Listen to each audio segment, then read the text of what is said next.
안녕하세요. 매일공부 매일인사이트의 김태형 작가입니다. 오늘은 우리가 살아가면서 가장 힘든 것 뭐죠? 인간관계, 대인관계 이런 부분이 되겠죠. 그래서 이런 부분에 있어서 어떻게 이제 인식을 하고 행동을 하면 이러한 뭐 고통이나 어려움에서 벗어나고 극복할 수 있을지, 그런 대인관계, 인간관계의 그 원칙에 대해서 한번 같이 공부해 보도록 하겠습니다. 오늘의 텍스트는 미움받을 용기라는 그런 책에서 뽑은 글인데, 미움받을 용기라는 책은 한 제 기억에 2, 3년 전인 걸로 기억이 되는데, 뭐 대단했던 책이죠. 최근에 그렇게 오랫동안 베스트셀러 1위를 유지하고 있었던 책은 드물었던 것 같아요. 보통 베스트셀러 1위가 돼도 뭐 단기간 뭐 이렇게 되는데, 그 책은 거의 뭐 하여튼 최소 1년 이상을 1위를 놓치지 않고 유지했던 그런 책입니다. 그러니까 사람들이 또 그만큼 이렇게 이제 인간관계라든가 이런 것들이 이제 힘들고 괴롭고 뭐 그렇다는 것을 보여주는 반증인 것 같아요. 자, 함께 공부를 시작하겠습니다. 자, 첫 번째, 자네는 타인의 시선에서 자유롭지 못하고 타인의 평가에 민감하지. 그래서 타인에게 인정을 받고자 혈안이 되어 있어. 그러면 왜 타인의 시선에서 자유롭지 못한 걸까? 우리는 조그마한 인정에 벌벌벌 떨고 있죠, 그죠? 타인의 시선에 대해서 자유는 고사하고 그 속박, 그 굴레 안에서 그냥 평생을 그냥 그 굴레 안에서 벌벌벌벌 떨면서 괴로워하다가 인생을 사는 것 같아요. 근데 그거는 옳은 인생이 아니죠, 그죠? 자기의 인생은 자기의 것인데 왜 타인의 시선?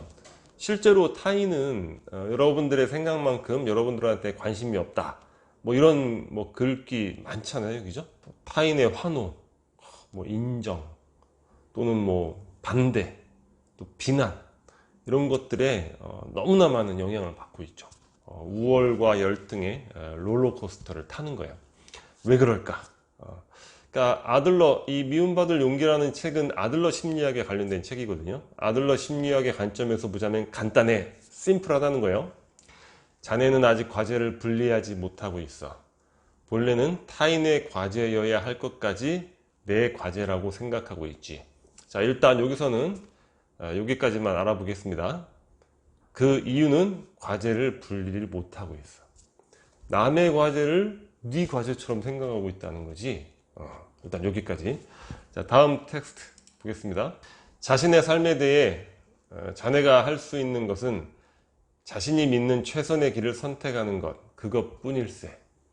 그 선택에 타인이 어떤 평가를 내리느냐 하는 것은 타인의 과제이고 자네가 어떻게 할 수 없는 일일세. 불일한 그런 걸세. 그렇죠, 그죠?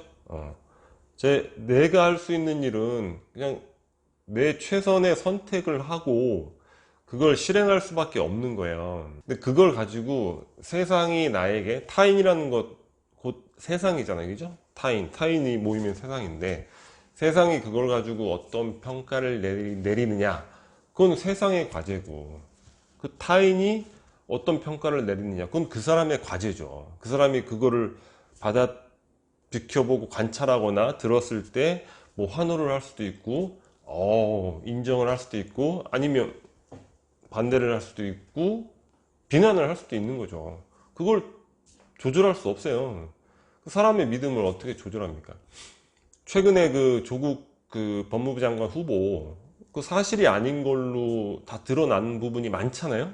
물론 그 자체도 이제 금수저다, 뭐 이런 거에 대한 반감이 있을 수는 있지만, 사실이 아닌 걸로 드러난 것조차도 계속 그게 사실이라고 믿는단 말이에요. 그럼 그 사람들한테 가서 그러지 말고 이걸 이렇게 믿으세요.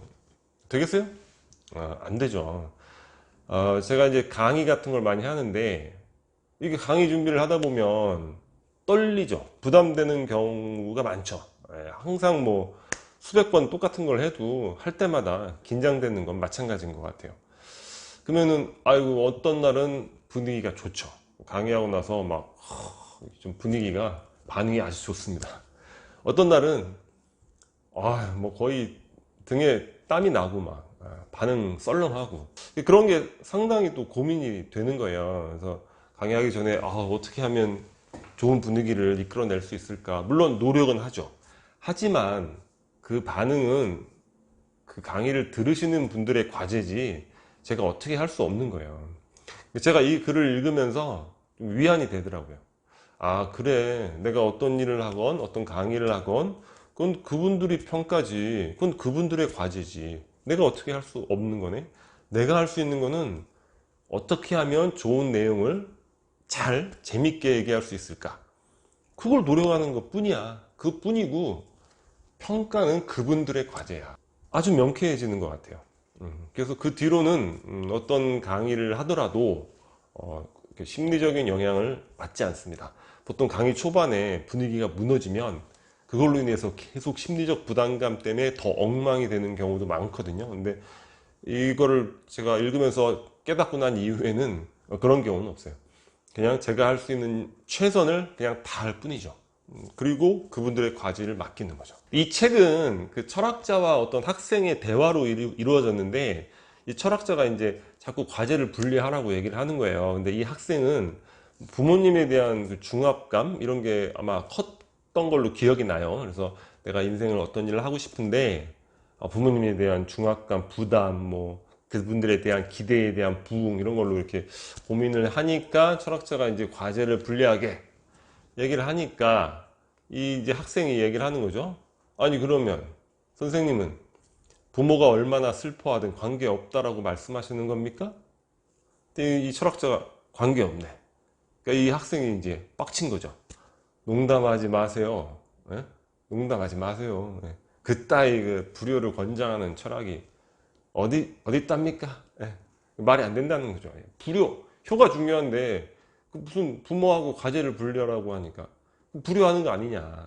근데 일단 중요한 건 우리가 한 가지는 뭐 물론 부모 자녀 간의 관계가 문화권마다 여러 양상으로 나올 수는 있죠. 보통 서구에서는 보다 독립적인 방식으로 나오고 우리 같은 경우에는 보다 상호 의존적인 이런 게 뭐 사실 정이 더 있을 수도 있고 있는데, 자, 본질은 생명의 본질은 독립심에 있다는 거, 이건 우리가 반드시 가정을 해둬야 돼요. 모든 생명이 유지 존속될 수 있는 이유는 바로 그 생명체의 독립심에 있다. 예를 들면 그런 거예요.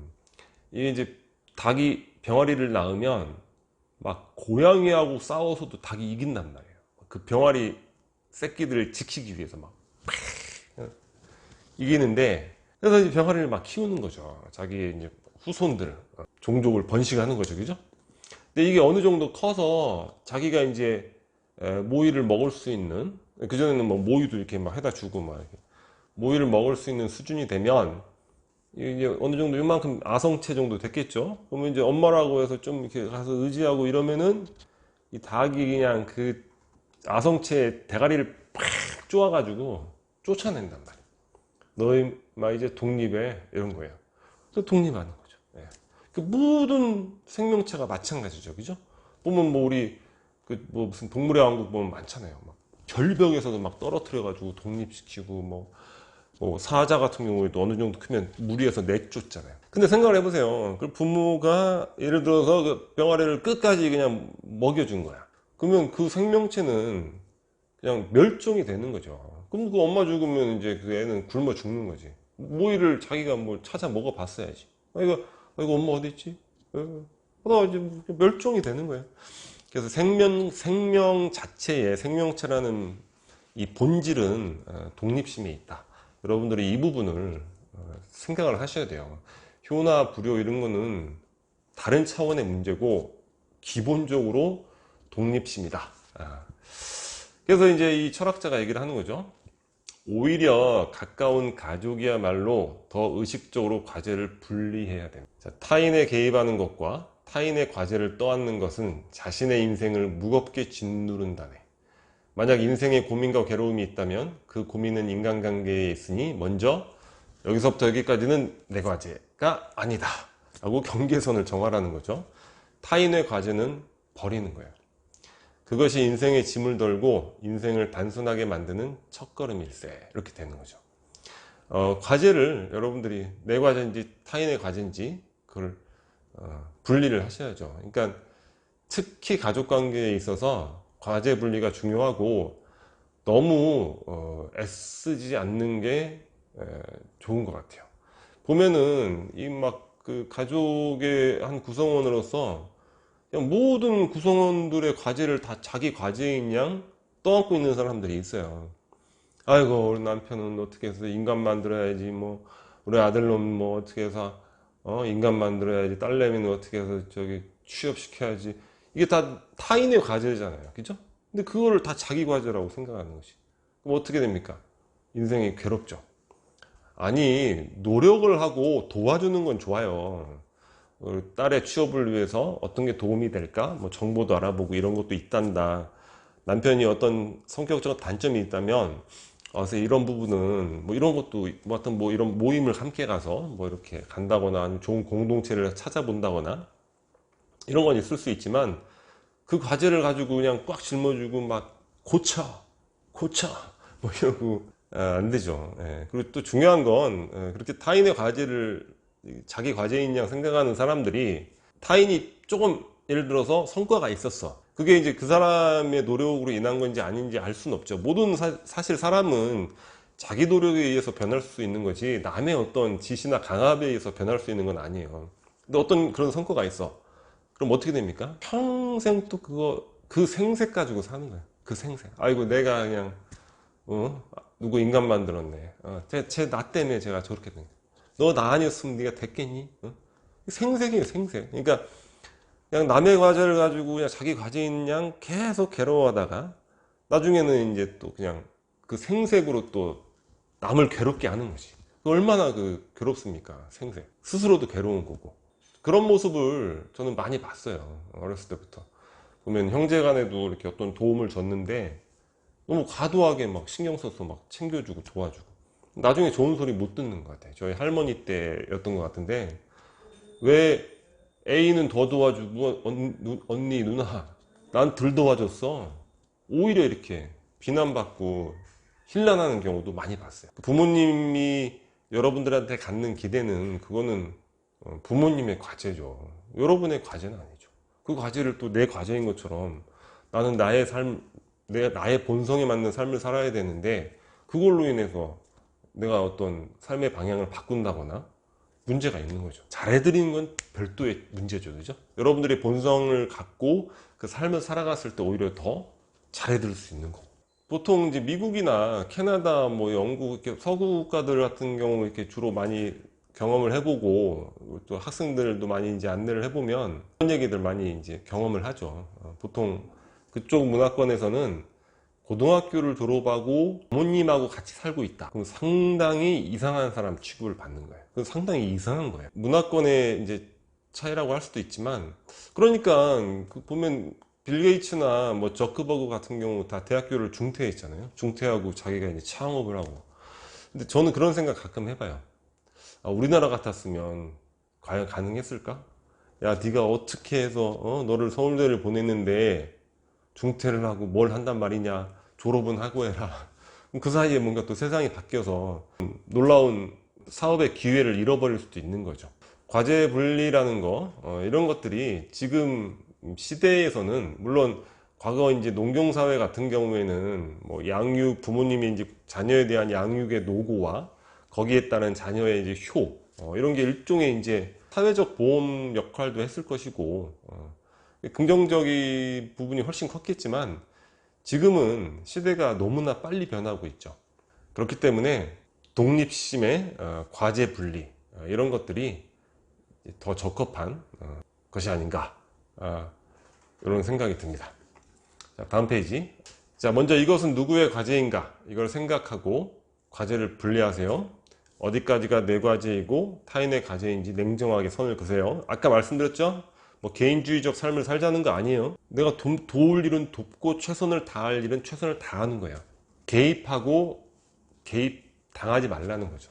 내 과제에 개입시키지 말고, 그 누구도 나도 타인의 과제에 개입하지 않는다.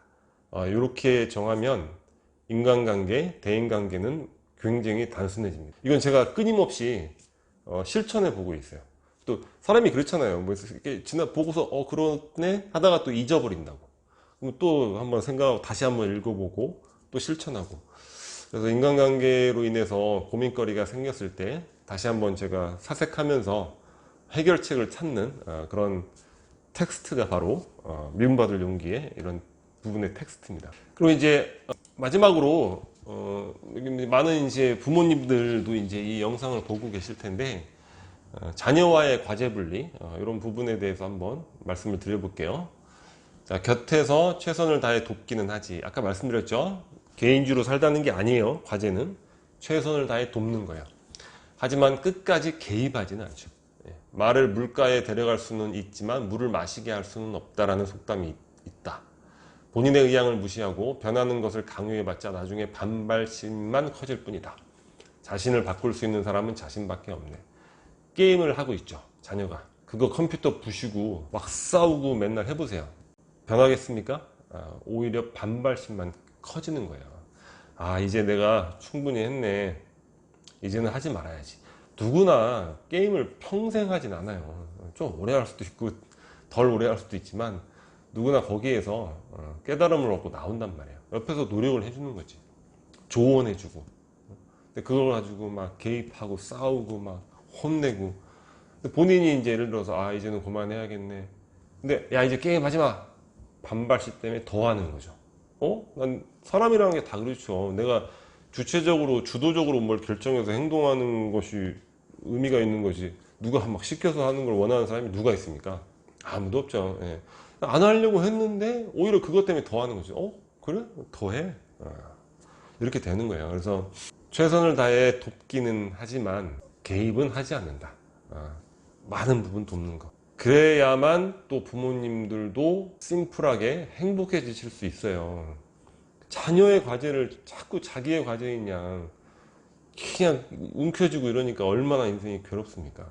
과제 분리의 원칙, 오늘 미움받을 용기에서 한번 공부를 해봤습니다. 여러분들 삶에 꼭 적용해 보세요. 이 부분은 너무도 유용한 그런 적용 인사이트가 되리라 생각합니다. 오늘 영상은 여기까지 마치도록 하겠습니다. 적용하지 않는 인사이트는 아무 의미가 없습니다. 인사이트는 적용입니다. 구독 많이 부탁드리겠습니다. 좋은 영상 많이 준비하도록 하겠습니다. 감사합니다.